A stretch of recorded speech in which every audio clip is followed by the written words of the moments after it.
mutima wanjye, reka njye nkwibarizeyo, ese nawe uramukunda? Wabasha kubihamya? Yewe mutima wanjye, reka njye nkwibarizeyo, ese nawe uramukunda?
While we were singing that song, igihe turi kuririmba iyi ndirimbo this morning I had been reading 2 Corinthians iki gitondo nari ndi gusoma Abakorinto ba kabiri about the veil being removed. bijyanye n'umwenda wari ukingirije ahera ukurwaho. And while we were singing this song, I kept hearing that scripture in my heart again. Rero igihe turi kuririmba indirimbo nakomeje kumva icyo cyanditswe n'ubundi muri njye. And it says that when one turns to the Lord, the veil is removed. Noneho biravuga ngo birangiye umwenda wari ukingirije ahera ucikamo kabiri. And the Lord is the Spirit, and where the Spirit of the Lord is, there is freedom. Kandi umwuka w'Imana n'umudendezo, kandi aho umwuka w'Imana uri haba hari umudendezo. And I saw the Spirit of the Lord here today beginning to remove the veil off of hearts. No nakomeje kubona umwuka wera w'Imana ari gukuraho icyo gikingirije ku mutima wawe.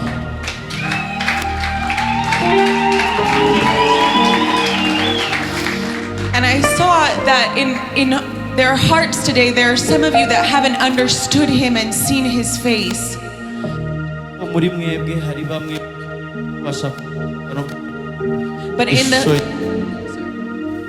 in the freedom of our worship, of us turning our hearts to the Lord, He's taking that off so you can see Him.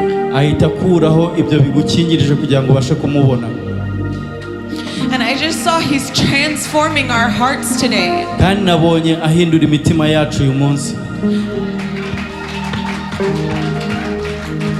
And I just see that as we continue to worship, there's a place of turning to look unto Jesus.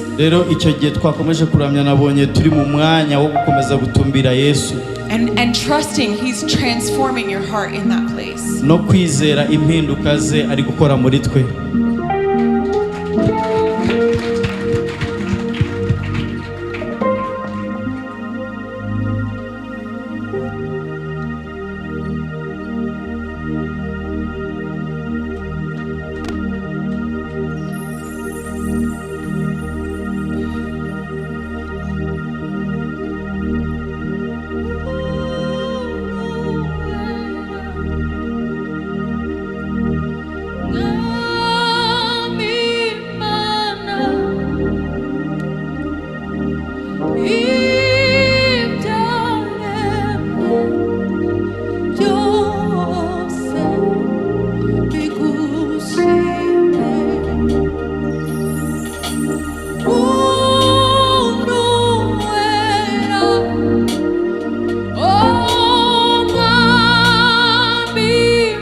icyubahiro n'amashimwe bikuzamurirwe nonaha